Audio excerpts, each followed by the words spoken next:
नमस्कार, न्याय टीवी में आप सभी दर्शकों का स्वागत है। कोर्ट राउंडअप की खबरें अब विस्तार से।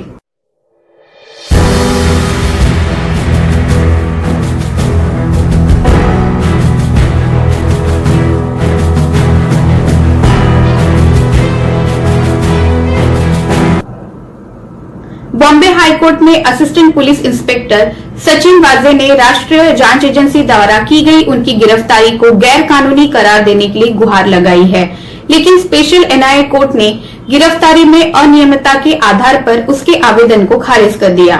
स्पेशल एनआईए के जस्टिस प्रशांत सित्रे ने कहा कि अभियुक्त एक पुलिस अधिकारी है और इसलिए वो अपने अधिकार के बारे में अच्छे से जानता है।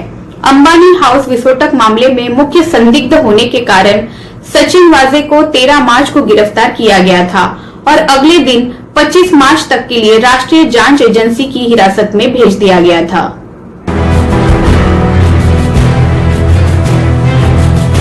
स्पेशल एनआईए कोर्ट के समक्ष वाजे ने अपने आवेदन में गिरफ्तारी को लेकर दो चीजों का जिक्र करते हुए एजेंसी पर आरोप लगाया। पहला कि उसे 24 घंटे के भीतर अदालत में पेश नहीं किया गया और न ही उसे वकील से मिलने की अनुमति दी गई। उन्होंने ये भी आरोप लगाया कि उनके परिवार को उनकी गिरफ्तारी के आधार के बारे में सूचित नहीं किया गया था। दूसरी बात, उन्हें गिरफ्तार करने की मंजूरी राज्य सरकार की 1997 की अधिसूचना के सीआरपीसी की धारा 45(1) के तहत नहीं मिली थी।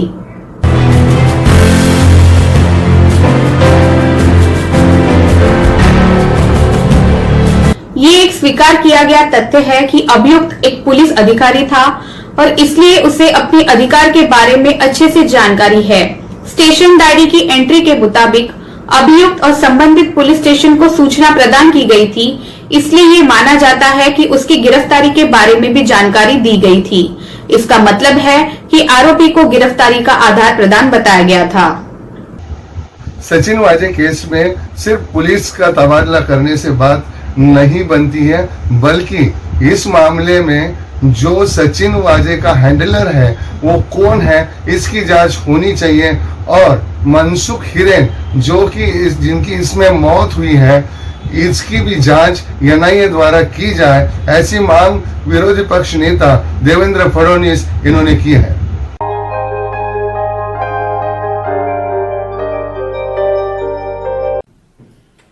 जिस प्रकार से पुलिस महकमे से ही इस प्रकार की गाड़ी प्लांट की जाती है और उसके बाद की घटनाओं में इसमें की सबसे बड़ी कड़ी मनसुख हिरण, इनको जिस प्रकार से मर्डर उनका किया जाता है, जिस प्रकार से उनका खून किया जाता है, ये सारी चीजें मुंबई और महाराष्ट्र के इतिहास में इससे पहले कभी नहीं हुई।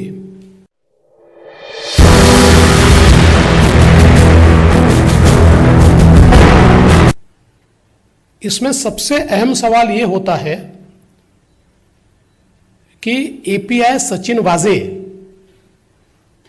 इन्हें नौकरी में वापस क्यों लिया गया। वे 2004 में सस्पेंड हुए, 2007 में उन्होंने वीआरएस दिया और उसके बाद उनका वीआरएस एक्सेप्ट नहीं हुआ क्योंकि उनके ऊपर इंक्वायरी चल रही थी। 2018 में जिस समय मैं मुख्यमंत्री था उस समय शिवसेना की ओर से दबाव था कि एपीआई वाजे को फिर एक बार सरकार की सेवा में लिया जाए, पुलिस महकमे में लिया जाए।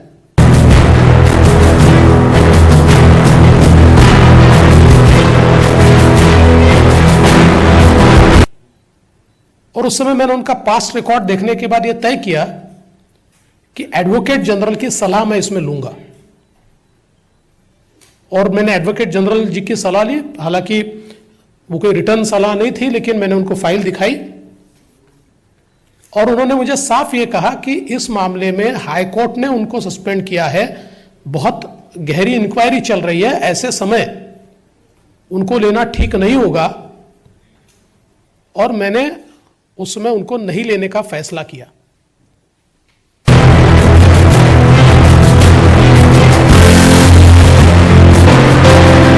आप ये भी जानते हैं कि बीच में 2008 में सचिन वाजे इन्होंने शिवसेना में प्रवेश किया। कुछ समय तक शिवसेना के प्रवक्ता के रूप में भी उन्होंने काम किया और शिवसेना के साथ बड़े गहरे रिश्ते ये सचिन वाजे के रहे। इतना ही नहीं तो जो शिवसेना के एक्टिव लोग हैं इनके साथ बिजनेस रिलेशन भी उनके रहे, कुछ कंपनीज भी उन्होंने तैयार की। और 2020 में 19 के अंत में जब शिवसेना की सरकार, उद्धव ठाकरे जी की सरकार आई, तो फिर एक बार सचिन वाजे को वापस लाने का प्रयास शुरू हुआ। और जैसे ही मार्च में कोरोना आया तो उसके बाद कोरोना का बहाना बनाकर एक कमेटी तैयार हुई, रिव्यू कमेटी। और रिव्यू कमेटी ने बड़ा सिंपल सा उसमें लिख दिया कि चूंकि कोरोना में हमको अधिकारियों की आवश्यकता है, हमारे कई अधिकारी बीमार पड़ रहे हैं, इसलिए हम सचिन वाजे को वापस लेते हैं।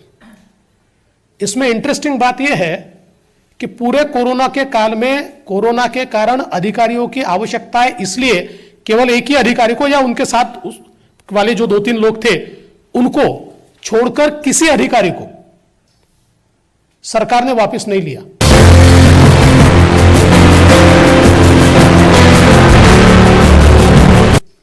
कई ऐसे अधिकारी थे जो छोटे छोटे कारण से सस्पेंडेड थे, उनको नहीं लिया। लेकिन जो हाई कोर्ट के आदेश से सस्पेंडेड थे और यह पता होते हुए भी कि 2017 में इन्हीं सचिन वाजे के ऊपर एक्सटॉर्शन का केस लगा और एक एक्सटॉर्शन रैकेट का वसई विरार के इलाके में पर्दाफाश हुआ।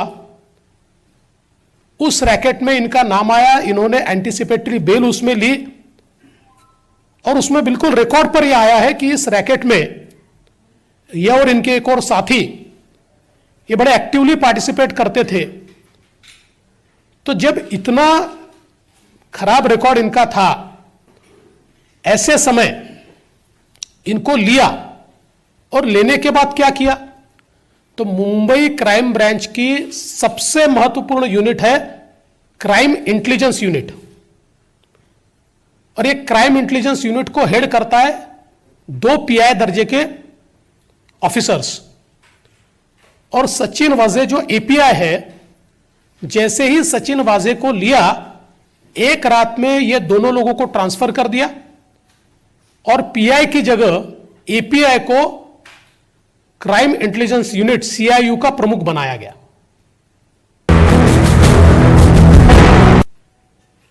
ये सीपी के बाद अगर किसी का कद मुंबई पुलिस में था तो सचिन वाजे का था, क्योंकि सीएम के ब्रीफिंग के समय भी वो नजर आते थे, गृह मंत्री के समय भी वो नजर आते थे, और शिवसेना के कुछ मंत्री हैं उनके साथ भी वो नजर आते थे। तो एक बड़ा कद उनको वहां दिया गया। और हमको तो यह बिल्कुल स्पष्ट रूप से रखता है कि एक प्रकार से वहां सीआईयू के प्रमुख के रूप में नहीं, वसूली अधिकारी के रूप में उनको बैठाया गया।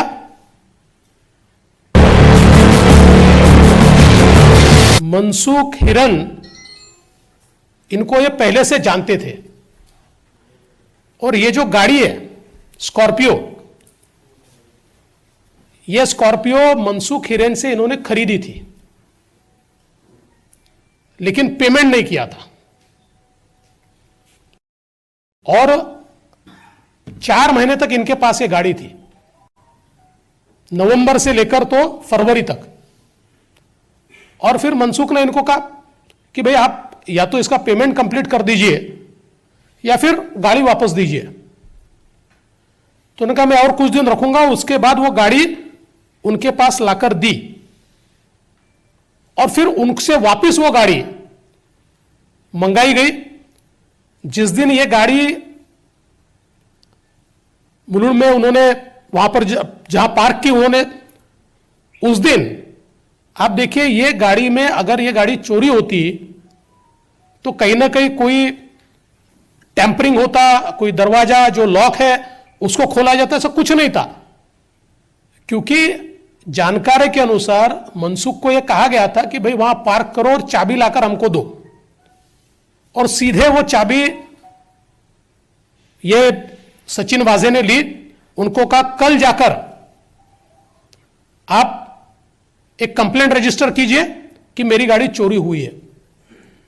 और वो जब कुर्ला पुलिस स्टेशन गए तो उनकी कंप्लेंट ली नहीं जा रही थी, क्योंकि कई बार पुलिस ये कहती है कि भाई 2-3 दिन रुकिए, उसके बाद हम रजिस्टर करते हैं, एक बार हम देख लेते हैं। तो वहां पर जो आयो थे या जो वहां पर ड्यूटी ऑफिसर थे, उनको सचिन वाजे का फोन आया और उन्होंने कहा कि तुरंत अभी के अभी ये क्राइम रजिस्टर करिए और रजिस्टर होने के बाद मुझे इत्तला दीजिए। तीनों दिन मनसुख हिरन को वाजे ही इंट्रोगेट कर रहे थे और उनके इंट्रोगेशन के बाद मनसुख को वाजे ने ही यह बताया कि भाई तुमको और एजेंसीज इंट्रोगेट कर सकती है, इसलिए एक कंप्लेंट कर दो। और अपने पहचान के लॉयर के पास वो खुद मनसुख को लेकर गए और मनसुख से कंप्लेंट करवाई कि मुझे अलग अलग लोग बुलाते हैं, मेरी बड़े पैमाने पर मुझे पुलिस से तकलीफ है, और अपना भी नाम उसमें डलवा दिया। और वो सीएम को भेजा, वो गृह मंत्री को भेजा। तो इसका मतलब एक प्रकार से सारी एलिबाय ये तैयार हो रही थी। और जिस दिन मनसुख को रात में एक फोन आया कि गावड़े ने आपको बुलाया है, और उनको जिस इलाके में बुलाया वो वही इलाका है जिस इलाके में सचिन वाजे के ऊपर एक्सटॉर्शन का केस लगा है, उसी इलाके में उनको बुलाया गया। और उसके बाद दूसरे दिन उनकी लाश मिली।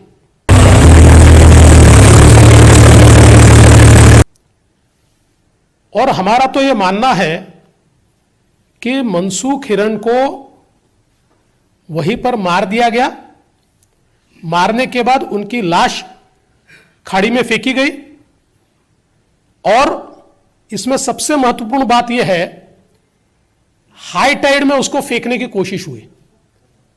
अगर यह लाश हाई टाइड में फेंकी जाती तो ये वापस ही नहीं आती। तो यह होता कि मनसुख हिरेन ये पुलिस के दबाव में या पुलिस जो बार बार पूछताछ कर रही है उससे नाराज होकर कहीं भाग गए। महीने 2 महीने बाद ये बात ठंडी हो जाती।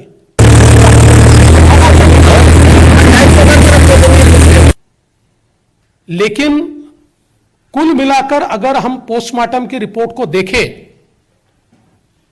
तो इसमें ध्यान में आता है कि ये इतने रुमाल उनके मुंह में कैसे आए। एंटीमॉर्टेम इंजुरीज ये ऐसी जगह पर है कि जिससे बिल्कुल स्पष्ट रूप से यह दिखता है कि कहीं ना कहीं बहुत दबा के बांधा गया है। उनका दम घुटे इतना वो रुमाल और सारी चीजें बांधी गई है। और जो पोस्टमार्टम रिपोर्ट मैंने देखा उसमें उनके लंग्स में पानी नहीं। आज मीडिया में मैं कोई रिपोर्ट देख रहा था कि कोई और टेस्ट है और लंग्स में पानी, पर पोस्टमार्टम रिपोर्ट में उनके लंग्स में पानी नहीं है। और ऐसा हो ही नहीं सकता। अगर पानी में गिरकर वो मरे तो लंग्स में भरपूर पानी होना चाहिए, लेकिन वो दिखाई नहीं पड़ता। तो सीधा मतलब यह है कि उनकी हत्या हुई है। और हमारी मांग यह है, अभी तो एनआईए ये बम विस्फोट या वो जो जिलेटिन वाला मामला है उसकी जांच कर रही है और उसी में उनको अरेस्ट किया है। और हत्या का मामला या मनसुख के मौत का मामला जो है यह अभी भी एटीएस के पास है। मुझे पता नहीं क्या प्रॉब्लम है, पर उसमें जिस प्रकार से एटीएस ने कार्रवाई करनी चाहिए ऐसी कार्रवाई होती हुई दिखती नहीं है।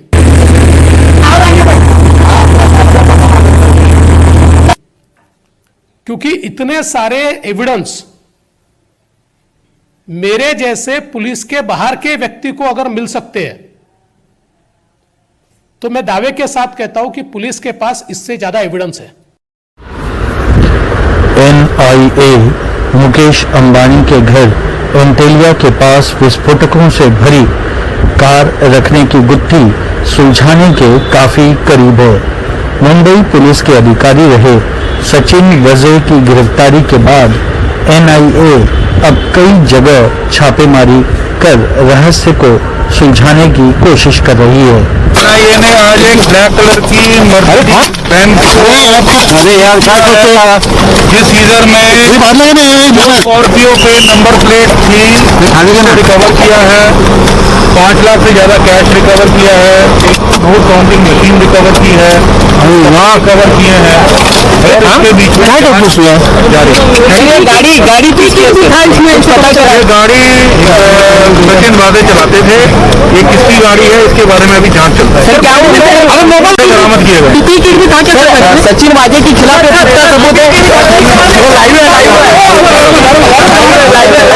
अधिकारी ने बताया कि इस वीडियो का जिक्र बरामद सामान की सूची में नहीं था और जांच एजेंसी को संदेह है कि यह फुटेज साक्ष्य को नष्ट करने के लिए किया गया था, जिससे वजह मामले में फंस सकते थे। व्यवसायी मनसुख हिरन की पत्नी का आरोप है कि SUV का कुछ समय तक वजह ने इस्तेमाल किया था। गौरतलब है कि हिरन ने दावा किया था कि स्कॉर्पियो उनके पास से चोरी हुई थी। हिरन की रहस्यमय परिस्थिति में मौत हो गई थी। वजह को लेकर महाराष्ट्र सियासत में घमासान चल रहा है। महाराष्ट्र के दिग्गज नेता सचिन वाजे की गिरफ्तारी पर अपना अपना बयान देते दिखे। ये लोग अपने आप को शेरलॉक होम्स समझते हैं, सबको उनके पास ही जानकारी है और सरकार ऐसी बैठी है। ऐसा होता नहीं। सरकार, पुलिस ये सब अपने अपने काम करते रहे। एटीएस भी अपना काम कर रहा है, लेकिन एटीएस ने कार्रवाई करने से पहले NIA ने जांच शुरू कर दी, पकड़ लिया उसको। अगर अपराधी था तो हम लोग भी उसको पकड़ लेंगे, हमारी पुलिस पकड़ लेंगे। जांच तो चल रही है। और NIA ये दोनों के पास कुछ ऐसे टेप्स है जिसमें मनसुख की आवाज है और जिसमें वाजा ने उनको क्या क्या कहा है इसकी पुष्टि भी होती है। अब हमारी मांग तो यह है कि चूंकि यह कनेक्टेड मामला है, वैसे तो पहली कार्रवाई एटीएस ने करनी चाहिए थी और उनको यह हत्या के मामले में अरेस्ट करना चाहिए था और उसके बाद उनकी कस्टडी NIA को जानी चाहिए थी, लेकिन एटीएस ने उसमें देरी की है। और अब कनेक्टेड मामले में हम तो ये मानते हैं कि अब हत्या का मामला भी, चूंकि ये कनेक्टेड मामला है और वो सबसे बड़े इसकी कड़ी है मनसुख हिरन जो है, इसलिए वो मामला भी अब NIA को टेक ओवर कर लेना चाहिए और उसमें भी जो सबूत आज NIA के पास है या एटीएस के भी पास है, मैं कोई एटीएस पर अविश्वास नहीं दिखा रहा, पर कहीं ना कहीं मैं समझ नहीं पा रहा हूं कि क्या एटीएस पर कोई दबाव है। मैं दबाव है ऐसा मेरा कहना भी नहीं है, पर जिस प्रकार के एक्शंस होनी चाहिए वो होती हुई मुझे दिखाई नहीं पड़ती। और इसलिए अगर ऐसी बात है तो कनेक्टेड मामला ये NIA को जाना चाहिए और तुरंत इस मामले में भी। और मेरा मानना ऐसा है कि इस मामले में ये जो सारा घटनाक्रम है ये अकेले सचिन वाजे नहीं कर सकते और इसलिए इसमें कौन कौन है इसका भी विचार कि निश्चित रूप से किया जाना चाहिए।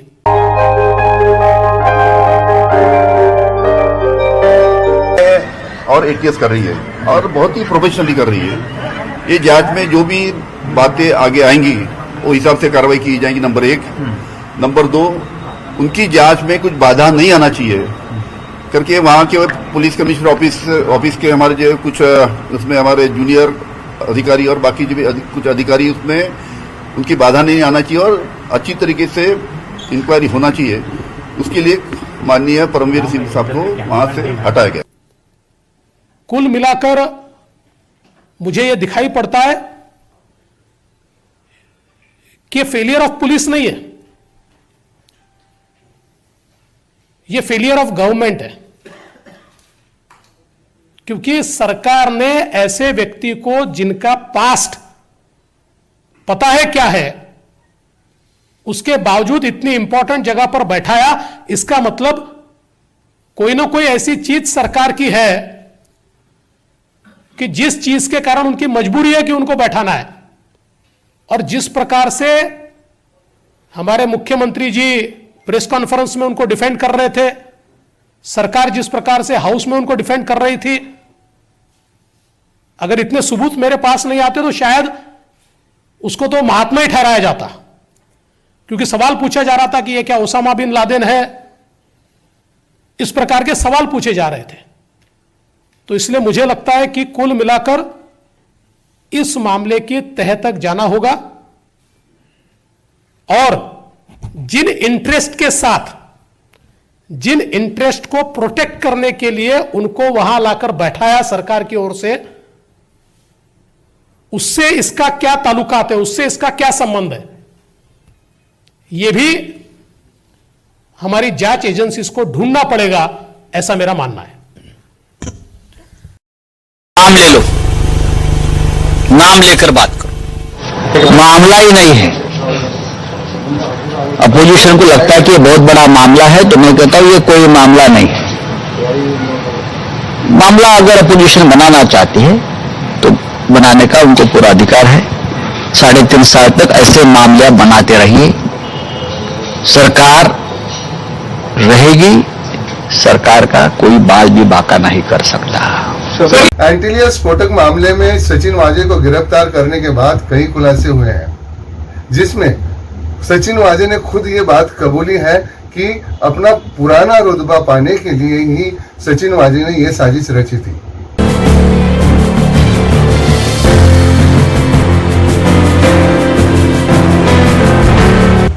एपीआई सचिन वाजे ने अपनी जांच एजेंसी द्वारा की गई गिरफ्तारी को गैर कानूनी करार देने के लिए मुंबई हाई कोर्ट में गुहार लगाई है, पर इस एनआईए के स्पेशल कोर्ट ने उनकी इस अर्जी को खारिज किया है। न्याय टीवी के लिए कैमरामैन सुभाष के साथ कृष्णकांत, मुंबई।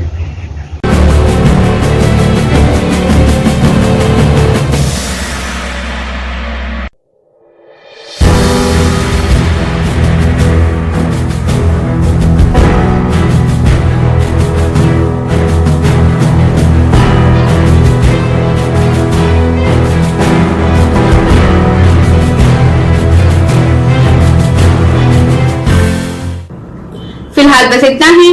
अन्य खबरों के लिए जुड़े रहिए न्याय टीवी के साथ। नमस्कार।